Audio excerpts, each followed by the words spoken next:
Mesdames, Messieurs, bonsoir, bienvenue dans Faits Surprenants, une nouvelle émission de The Dark White TV.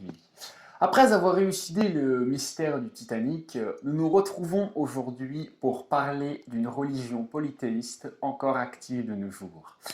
Partons alors au bout du monde pour découvrir notre reporter sur place, Maximel. Oui, merci beaucoup. Bonjour à tous, chers auditeurs. Je vous dis bonjour parce qu'en ce moment, et oui, il est le matin, je me trouve en Inde, dans l'un des pays qui utilise encore la religion polythéiste. Aujourd'hui, nous allons parler des différents dieux de l'Inde et il y en a énormément. Alors, j'en ai sélectionné à l'aide d'un de mes très guides d'ailleurs que je remercie entièrement, qui est derrière la caméra, merci beaucoup, de m'avoir guidé pendant ce voyage en Inde qui est très magnifique. C'est un pays que j'adore honnêtement et j'ai pu découvrir beaucoup de culture, beaucoup de gastronomie aussi, mais surtout au niveau du culte et c'est justement ça où je vous parlais aujourd'hui. Je vais donc commencer par l'un des dieux les plus connus de l'hindouisme. Il s'agit bien évidemment de Shiva. Shiva, comme vous le voyez, est un dieu du yoga. Il est représenté en tant que yogi. Il possède la connaissance universelle, suprême et absolue. Voilà donc à quoi ressemble à peu près Shiva. Nous allons maintenant parler d'un dieu que vous connaissez tous parce qu'il a fait, même en voyant une image, vous savez qui c'est. Je parle bien évidemment de Ganesh. Ganesh est reconnaissable à sa tête d'éléphant. Alors, l'histoire de Ganesh est un peu particulière, on va pas en parler parce que ça prend vraiment énormément de temps, mais son histoire est assez particulière. Pourquoi il a une tête d'éléphant et un corps d'homme, c'est une histoire assez obscure, mais on va pas en parler aujourd'hui. C'est le dieu de la sagesse, de l'intelligence, de la séduction et de la prudence. Mais c'est aussi le patron des écoliers et des travailleurs. Ganesh, c'est un dieu, on va dire, polyvalent, mais il occupe une place très importante au sein de la culture hindouiste. On a fait maintenant le tour des dieux hommes, maintenant on va parler des dieux déesses, et j'en ai sélectionné deux, pour refaire un équivalent entre les deux.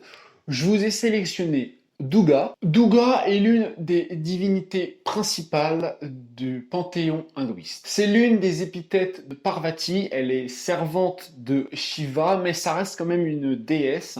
Elle est adorée seule, elle est considérée comme le Shakti de l'absolu impersonnel. Nous allons maintenant parler de Saraswati. C'est la déesse de la connaissance, de l'éloquence, de la sagesse, des arts et avant dans l'Inde antique, mais maintenant c'est plus le cas, et c'est aussi la déesse des rivières. C'est la fille, l'épouse et la demi-sœur du dieu Brahma. À l'époque, la consanguinité était vraiment très forte, comme vous pouvez l'apercevoir, parce que Brahma avait une fille, sa demi-sœur aussi, et son épouse. Voilà, bon, je vous laisse la consanguinité extraordinaire pour l'époque. Brahma, je ne pouvais pas parler de l'hindouisme en général sans parler de Brahma. Brahma est un dieu très particulier. C'est un dieu...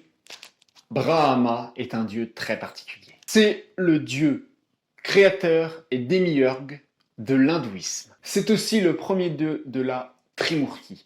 Qu'est-ce que la Trimurti? La Trimurti, c'est l'ensemble des trois principaux dieux et déesses de l'hindouisme. Nous y voyons Brahma, Vishnu et Shiva. Ce sont ces trois dieux les plus importants dans l'hindouisme. En Inde, il y a une particularité assez frappante. C'est comme ça qu'on reconnaît des Indiens de l'Inde et non pas des Indiens d'Amérique, et non pas par leur couleur de peau, mais par le troisième œil.